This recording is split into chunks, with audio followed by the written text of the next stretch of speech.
¿Me explicas la mitología egipcia? A ver, ¿qué quieres que te explique? Todo.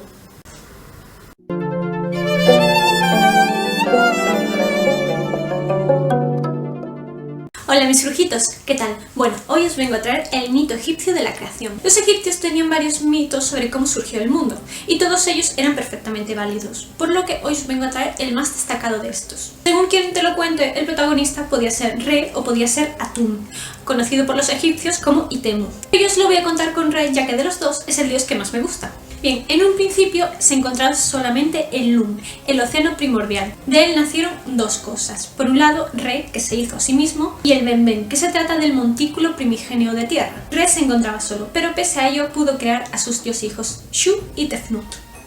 Shu, el dios del aire, fue creado a partir del aliento de Re en algunas versiones, ya que es llamado el aliento impalpable del Num, y otra forma por la que es nombrado en los textos de las pirámides es como la mucosidad del dios. Espera, ¿entonces Shu nació de los mocos de su padre? Pues sí, en todas las versiones los hijos de Re surgen de partes de este. Por otro lado estaba Tefnut, la hermana de Shu, cuyo nombre significa Tef, humedad, y Nut, cielo. Así que sería cielo húmedo.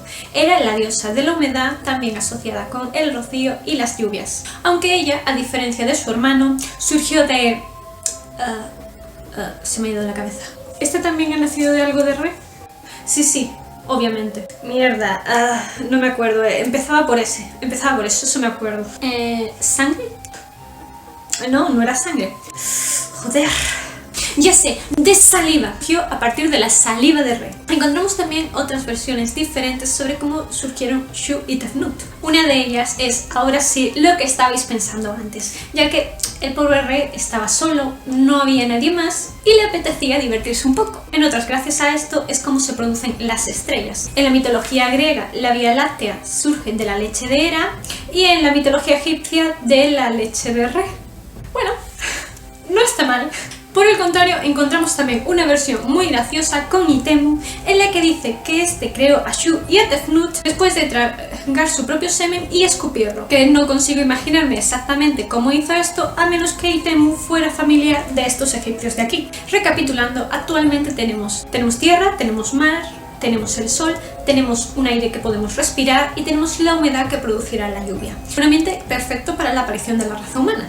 El caso es que Shu y Tefnut se fueron, y eso puso muy triste a Re, tanto que llegó a arrancarse su ojo derecho, el jiret, para enviarlo en búsqueda de ellos. Si es que lo que no haga un padre por su hijo, el tiempo pasó y no hubo rastros de ellos, por lo que Re se puso a llorar, y de las lágrimas de este surgió la humanidad. Se trata de un juego de palabras egipcio, ya que lágrimas en egipcio es remit y humanos es remet. Al cabo de un tiempo, el ojo de Re volvió con sus hijos, lo que su tristeza por suerte no fue eterna. Sin embargo, su pequeño ojo se vio disgustado cuando descubrió que su sitio había sido ocupado por otro. A Re le había vuelto a crecer uno. Pero Re, como se trata de un padre muy preocupado, cogió este ojo que había mandado en su búsqueda y lo puso en su frente, donde se transformó en una serpiente, el Ureus. Y bueno, mis brujitos, este es el mito egipcio sobre cómo surgieron los seres humanos. Próximamente continuaré esta historia y os traeré los otros. Espero que os haya gustado el vídeo y nos vemos próximamente. ¡Adiós!